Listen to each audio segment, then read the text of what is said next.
Welcome back mga makeup kadas! Ngayong araw, magbe-basic makeup tayo. Tara na! So, yung mga gagamitin natin, yung mga hindi mahirap hanapin. So, start muna tayo sa foundation. Yung iba, nag-start with primer, and then sunscreen, mga ganon. Pero, kung may sunscreen kayo, mag-apply kayo. Kung wala, start na tayo kaagad sa pag. So, we will be using Maybelline Fit Me Matte and Poreless Foundation. Ito yung madali hanapin sa counters. Kung may iba kayong preferred na foundation or kung may iba kayong foundation na available, pwede na rin yun. Kahit anong liquid foundation. And then, this is in shade 1 to 8. Gamit tayo ng foundation brush. Kung wala kayong foundation brush, pwede nyo na rin gamitin yung fingertips nyo.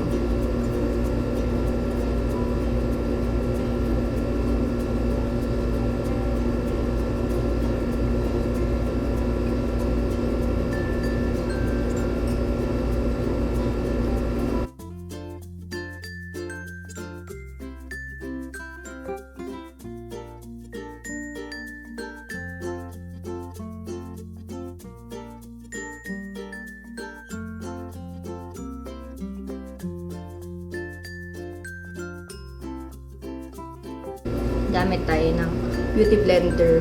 Yung beauty blender na ginagamit ko is from mine. Hindi ito yung high-end na beauty blender talaga. So, basain lang nyo ng konti na tubig. As in, kung meron kayong pang spray, yun na yung gamitin nyo para hindi siya masyadong basa. Dapat damp lang. Flatten lang natin para mawala yung mga streaks. Kasi pag gumamit ka ng foundation brush, nag-iiwan siya ng streaks ng foundation. May mga guhit. Hindi siya masyado nag-blend. Ayan, pe-press down nyo lang. Pero wag naman yung masyado madiin para hindi mag-move yung product.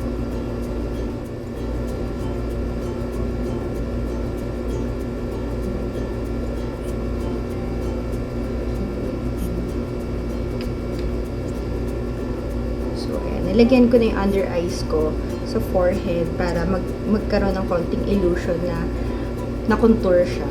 Tapos dito sa gilid ng nose para mas mukha siya matangas ang may pag-contour. Tapos dito sa gilid ng lips para yung smile line natin matakpan natin. Magmukha ka mas bata. So blend lang natin sila.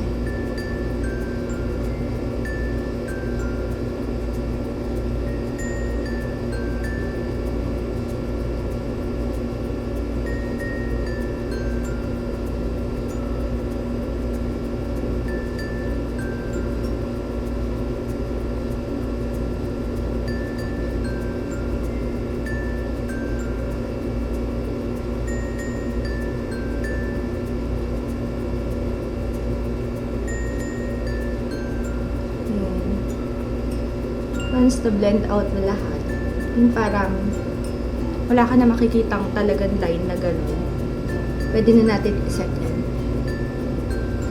Usually, yung ginagamit ng mga iba na talaga sanay na mag-makeup is yung translucent powder parang iset yung base nila, yung under eyes, tsaka yung ibang area na madalas mag-crease. Pero dahil basic beginner's makeup tayo, we will be using any kind of pressed powder foundation will do. Gamit tayo ng Mary Kay Mineral Foundation. Yun yung meron akong pinaka matino. Yun yung meron akong pinaka matino. Tapos, gamit tayo ng fluffy brush. Ito na lang.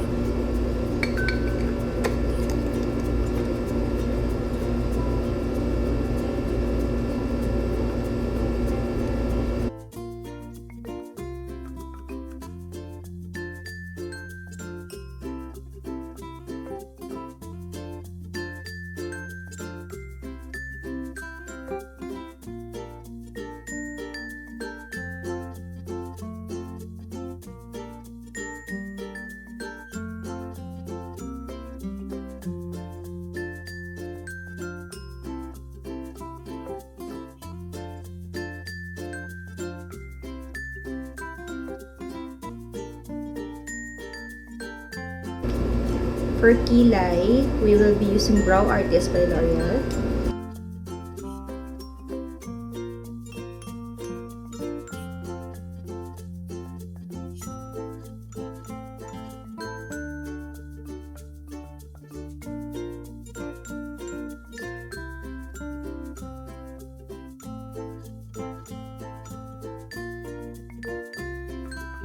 pagkatapos natin gawin yung kilay, move on naman tayo sa eyeshadows.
Gamit tayo na eyelash curler.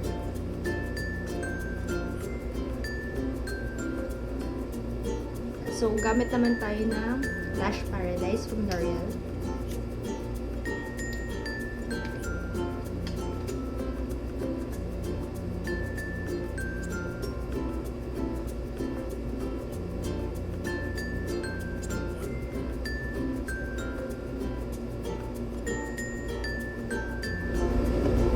Yung iba gumagamit muna ng lip liner. Pero ako, dahil basic makeup nga, I go straight to the lipstick. Lalo na kung pigmented naman talaga yung lipstick natin.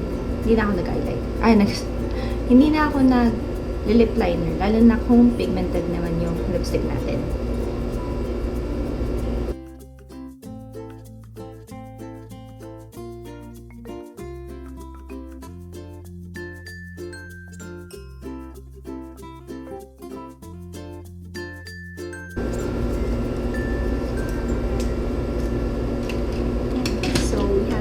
Basic makeup. Yan yung basic makeup natin. Yan. Yan yung pwedeng pang araw-araw na makeup. Yung hindi na masyadong kung ano-ano.